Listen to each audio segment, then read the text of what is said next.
Hello guys. So mic testing 1 2 3 1 2 3. Hi. र mic आइसकेको छ गाइज होइन त्यस्तो भिआइपी नभए पनि एउटा नर्मल माइक आइसकेको छ अलिकति आवाज क्लियर हुन्छ होला भन्ने सोचिरहेको छु म अनि अहिले चाहिँ म अफिसको लागि निस्किसकेको छु एन्ड गाइज म चाहिँ एउटा कुरा भन्न गइरहेको छु त्यो चाहिँ के भने मलाई एउटा भिडियो अपलोड गर्नको लागि 30 मिनट किन लाग्यो त सो आज चाहिँ यही कहानी सुन्दै सुन्दै जाऊ है त ल hello guys hello 1 2 3 1 2 3 mic testing yes नयाँ माइक आइसकेको छ गाइज होइन त्यस्तो भिआइपी नभए पनि मैले एउटा नर्मल खालको माइक लिएको छु अलिकति भए पनि आवाज राम्रो सुनिन्छ होला भनेर सो गाइज अब चलिए सुरु करते हैं अनि welcome to another day another vlog this is Yasu guys and अहिले चाहिँ म निस्किसकेको छु आज चाहिँ यति धेरै जाम छ यहाँ खोइ के भन्ने हो निस्केदेखिको यस्तै हो के घाँचा रोक्नु परेको छ भिडभाड यस्तै खोइ के भइरहेको छ थाहा छैन तर आजको मौसम चाहिँ गाइज होइन पानी पनि परेको छैन घाम पनि चर्केको छैन बदाले मौसम भइरहेछ एन्ड तपाईँहरूकोतिर कस्तो छ त्यो पनि भन्नुहोस् होइन आज चाहिँ मलाई कहानी सुनाउँछु गाइज म के अरे एउटा भिडियो अपलोड गर्नको लागि नि मलाई लगभग 30 मिनट लाग्यो किन भनेर रिजन सुन्यो भने मान्छे हाँस उठेर पागल हुन्छ हाँस उठ्यो भने यो कस्तो कुरा भन्नु के ल म अस्तिको दिन हाम्रो वाइफाई थिएन होइन अनि त्यसपछि के अरे मैले चाहिँ घर आएँ अब भिडियो अपलोड गर्नु पर्यो भनेर गर्नलाई यो गरेको मोबाइल डाटाबाट जम्मा 8 मिनटको भिडियो थियो लगभग कति टाइम लाग्यो भने 33 मिनट 35 मिनट कति टाइम लाग्यो क्या बल्ल बल्ल बल्ल बल्ल बल्ल एउटा भिडियो अपलोड भयो वाइफाई किन बिग्रियो भन्ने कारण सुन्नु वाइफाई किन बिग्रेको भने हाम्रा कोही छिमेकीहरू जसको म नाम लिन्न होइन उहाँ चाहिँ आफै चढ्नु भएको थियो अरे पोलमा वाइफाई बनाउनको लागि भन्नाले उहाँले वाइफाई जोड्नु भयो अनि वाइफाई जोड्ने मान्छे बोलाउनुको सट्टा उहाँ आफै पोलमा चढ्नु भएछ आफ्नो घरको वाइफाई बनाउनु भयो कि भएन थाहा छैन तर हाम्रो लगायत अरू 2-4 घरको वाइफाई पनि उहाँले एकैचोटि बिगारिदिनु भएछ होइन अब के भन्ने हाम्रो देशमा ट्यालेन्टको कहाँ कमी छ गाई जो पनि जेमा पनि गइदिन्छन् के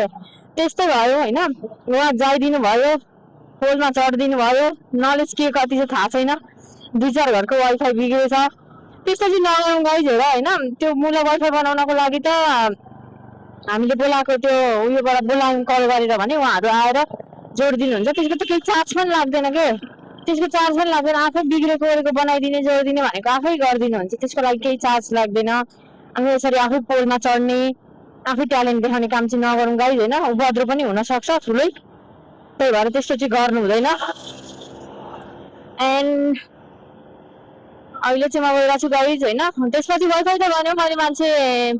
होल्डिङमा कल गरेर बोलाएर भने पनि कि यहाँनिर कोही तपाईँहरू आउनुभएको थियो अरे जोड्नको लागि दिउँसो अनि त्यही भएर बिग्रेको भनेको उनीहरूले हाम्रो तर्फबाट त कोही आएको थिएनन् भने भरे कुरा बुझ्दै जाँदा त छिमेकीजी आफै चढ्नु भएको थियो अरे भन्ने सुन्नेमा आयो होइन त्यस्तो गर्नु हुँदैन है गाइजहरू त्यस्तो गर्नु हुँदैन होसियार साथ सावधान साथ काम गर्नुपर्छ त्यस्तो पोलमा चढ्ने यताउता भन्ने काम चाहिँ नराम्रो हो त्यस्तो चाहिँ गर्नु हुँदैन तपाईँहरू पनि होस् गर्नुहोस् अनि अहिले चाहिँ म गइरहेको छु गाइज होइन मौसम राम्रै छ पानी परेको छैन त्यस्तो धेरै गर्मी छैन काठमाडौँमा तर आइनो तराईमा गर्मी होला लास्ट गर्मी हुन्छ यार झापातिर तराईतिर झापा भन्दा नि अब झन् कोर मधेसमा त कति धेरै गर्मी होला कुरो छोडौँ म जम्मा 10 दिनको लागि बसेको थिएँ गाइज एकचोटि आमा म भुइँमा बसेँ के भुइँमा बसेको त्यो सिमेन्टमा त्यहाँ पनि गर्मी हुन्छ यार त्यहाँ पनि धस्न अचार बसेको जस्तो भएको थियो के त्यस्तो गर्मी हुन्छ क्या त्यहाँ के भन्ने मलाई त गर्मी त आमा जे खायो त्यही गर्मी